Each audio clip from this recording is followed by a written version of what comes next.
یہ کیا خرید لائے ہو ابو بکر؟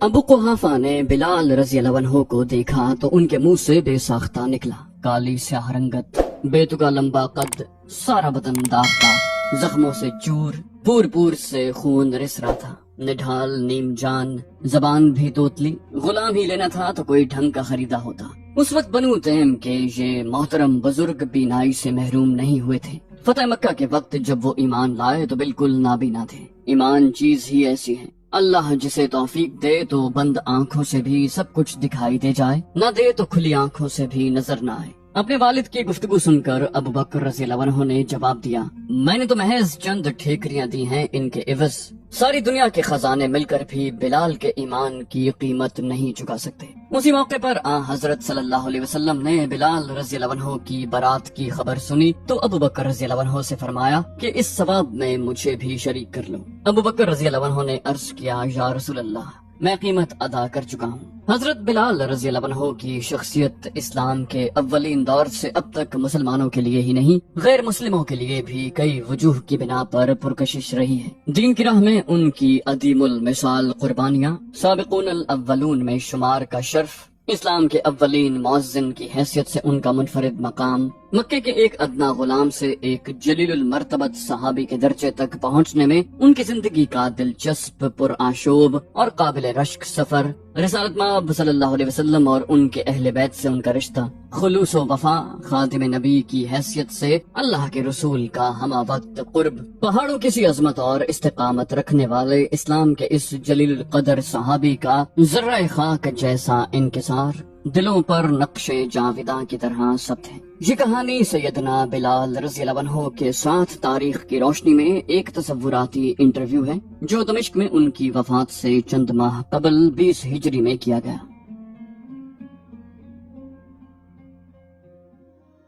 میں بلال ہوں، حبشہ کے سیاہ فام غلام رباح کا سیاہ فام بیٹا، غلام ابن غلام۔ غلامی میں آنکھ کھولی، غلامی میں پلا بڑھا، غلاموں کی مخصوص سوچ کے ساتھ جوان ہوا، غلاموں کی طرح بار بار بیچا اور خریدا گیا، اور شاید یہی داغ سینے پر لیے کسی کوڑے کی ضرب پر جان دے کر اپنے توق غلامی سمیت کسی گوشہ ارض میں گمنام دفن ہو جاتا اگر مکے کا تاجر امیہ ایک دن مجھے قتل کرنے کا فیصلہ نہ کرتا۔ آج میں دمشق میں اپنی زندگی کے آخری دن گزار رہا ہوں۔ امیہ مجھے ماضی کے افق پر بہت دور ایک دھندلے سے دھبے کی طرح دکھائی دے رہا ہے۔ ایک وقت تھا کہ یہ دھبا میری ساری زندگی پر محیط تھا، روشنی کی کوئی کرن نہیں تھی جو اس کی ظلمت کو چیر کر مجھ تک پہنچ سکتی۔ یہ دھبا پھیلتا سمٹتا گرجتا برستا مگر اس کا حصار کبھی نہ ٹوٹتا۔ پھیلتا تو دنیا اندھیر ہو جاتی، سمٹتا تو دیو قامت چٹانوں کی طرح اپنی پوری طاقت سے مجھے کچل کر رکھ دیتا، گرجتا تو کالے بادلوں کی طرح اچانک یوں پھٹ پڑتا کہ جائے پناہ نہ ملتی، اور برستا تو اس کے ہر کوڑے پر کائنات دم توڑنے لگتی۔ غلاموں کی زندگی میں اتار چڑھاؤ نہیں ہوتے، حادثات کی بھرمار نہیں ہوتی، زندگی ایک ڈگر پر چلی جاتی ہے، صبح ہوتی ہے، شام ہوتی ہے، اور وقت کا دھارا یوں ہی بہتا چلا جاتا ہے۔ لیکن غلام کی زندگی میں اگر کوئی سانحہ آ جائے تو وہ حتمی ہوتا ہے، پھر کسی اور سانحے کی گنجائش نہیں رہتی۔ غلام گرا تو پھر اٹھتا نہیں، ٹوٹا تو ہمیشہ کے لیے ٹوٹ گیا۔ غلام کی حیثیت ہی کیا ہے؟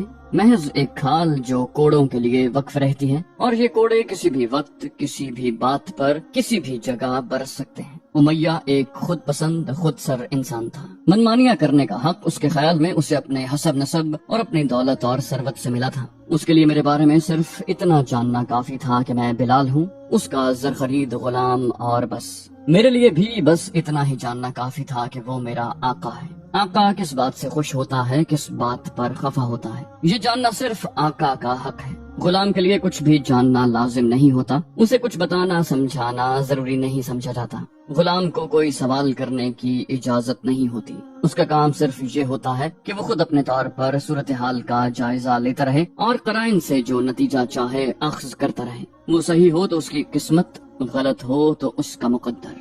غلام کے لیے اس کے آقا جیسی کوئی آواز نہیں ہوتی، جب وہ آواز گونجتی ہے تو اس سے مفر ممکن نہیں ہوتا۔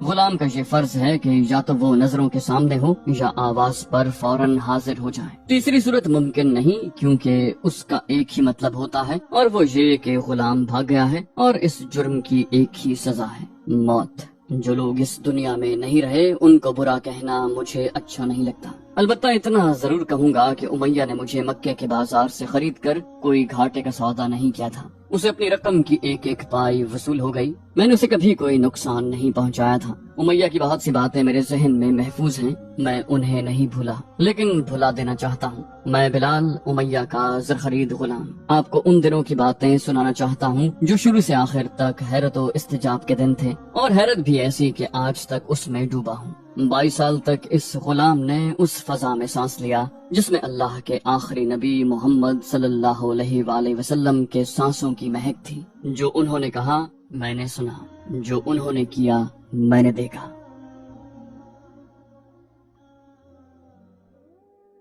موسم گرما کی ایک صبح تھی. امیہ حسب معمول اپنے تاجر ساتھیوں کے ساتھ وقت گزارنے کے لیے گھر سے نکلا. تاجروں کی یہ محفل خانہ کعبہ کے سائے میں لگتی تھی. مجھے یہ صبحیں بہت اچھی لگتی تھی. تاجروں کے ساتھ ان کے غلام بھی ہوتے جو کچھ فاصلے پر بیٹھے اپنے اپنے آقاؤں کے اشاروں کا انتظار کرتے رہتے. ایسے موقعوں پر غلام آپس میں ہلکی ہلکی سرگوشیاں بھی کر لیتے. ادھر ادھر کی جھوٹی سچی خبریں مل جاتی اور وقت اچھا گزر جاتا. سب سے زیادہ لطف ان محفلوں کا یہ تھا کہ ہم غلام لوگ بھی سائے میں بیٹھتے تھے. مکے میں سایہ ایک نعمت سے کم نہیں، اور پھر ہم غلاموں کو تو یوں لگتا تھا جیسے سخت حبس میں سانس لینے کے لیے ٹھنڈی تازہ ہوا کا جھونکا میسر آ گیا ہو. مکے میں کچھ نہیں اگتا، نہ پودے، نہ پھول، نہ گھاس، نہ درخت. دن بھر سورج کی تمازت سے ارد گرد کی پہاڑیاں تانبے کی طرح تپ اٹھتی ہیں، اور رات گئے تک ان کی تپش مکے کی فضا میں آگ برساتی رہتی ہے. لیکن نہ جانے اس شہر کی فضا میں کون سا ایسا جادو تھا، کون سی مقناطیسی کشش تھی کہ یہاں کے باسی جب کہیں باہر جاتے ان کا کہیں جی نہ لگتا. وہ مکے کے لیے اداس ہو جاتے اور کاروبار سے فارغ ہوتے ہی مکے کی راہ لیتے. یہاں تک کہ مکے کے نام پر اونٹوں کے بھی کان کھڑے ہو جاتے اور وہ بھی اپنی رفتار تیز کر دیتے. میں تو محض ایک غلام تھا، اور مکے میں ذلت اور رسوائی کے سوا میں نے دیکھا کیا تھا. کوئی معذوروں کے خدا تھے، کوئی صحت مندوں کے. خوش نصیبی کے خدا الگ تھے، سفر کے الگ، اور سب کے سب دنیاوی منفعت کے لیے. ابدی بہبود اور آخری بہتری کا کوئی عنصر ان کی عبادت میں شامل نہیں تھا. خانہ کعبہ میں آنے جانے والے قافلوں کے پاس صرف نفع کمانے کا تصور تھا جو بازاروں اور منڈیوں میں نظر آتا. ہر سال ایک خاص مہینے میں عرب کے قبائل میلوں کی مسافت طے کر کے اپنے اپنے خداؤں کے حضور حاضری کے لیے آتے. ایک میلہ سا لگ جاتا. شام کے تاجر، یمن کے سمندری تجارت کرنے والے تاجر، فارس کے تاجر، اور دور دراز مقامات سے آئے ہوئے غلاموں کی خرید و فروخت کرنے والے تاجر سبھی یہاں جمع ہو جاتے. اس میلے میں سونا چاندی، کپڑے، خوشبوئیں بھی فروخت ہوتی، غلام بھی اور خدا بھی. اسے دیکھو، وہ کہتا ہے کہ وہ خدا سے باتیں کرتا ہے. ابو جہل کی آواز نے ہم غلاموں کو چونکا دیا. اس کا غلام آواز سنتے ہی ہڑبڑا کر اٹھ کھڑا ہوا، مگر ابو جہل کا فقرہ جلد ہی قہقہوں میں ڈوب گیا اور اس کا غلام دوبارہ بیٹھ گیا. پیغمبر صاحب، آپ ہمیں پانی پر چل کر کیوں نہیں دکھاتے؟ اب کہ میں اٹھ کھڑا ہوا.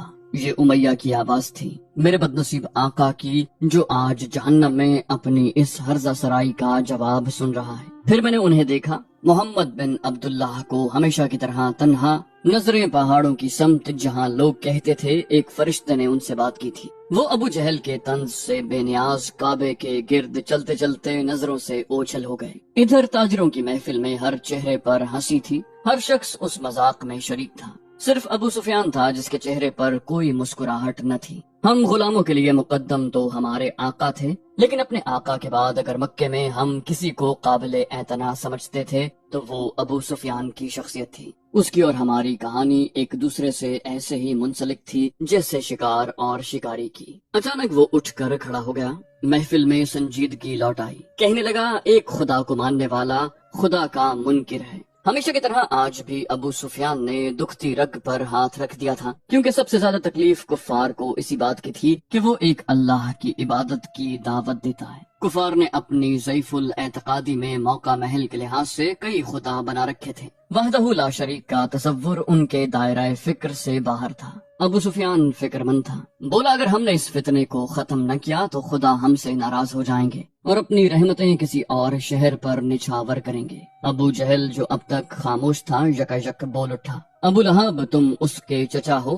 یہ تم قریبی رشتہ داروں کی ذمہ داری ہے کہ اسے راہ راست پر لاؤ۔ ابو لہب گھبرا گیا۔ اس نے اب تک دانستہ طور پر اپنے آپ کو اس ساری گفتگو سے الگ رکھا تھا، وہ اس میں شریک نہیں ہونا چاہتا تھا۔ ابو جہل نے خامخواہ اسے بیچ میں گھسیٹ لیا۔ ابو لہب نے کہا، راہ راست پر لاؤں کس کو؟ محمد کو؟ وہ کوئی بچہ ہے، 40 سال کا ہے، اس میں کوئی شک نہیں کہ وہ سراسر بدنامی کا باعث ہے، میرے لیے، اپنے خاندان کے لیے، اپنے نسب عالی کے لیے۔ کل اس نے ایک غلام کو اپنا منہ بولا بیٹا بنا لیا ہے۔ پاگل پن ہے یہ، پاگل پن۔ جو کوئی اس سے کچھ مانگتا ہے اٹھا کر اس کے حوالے کر دیتا ہے، سراسر دیوانگی ہے۔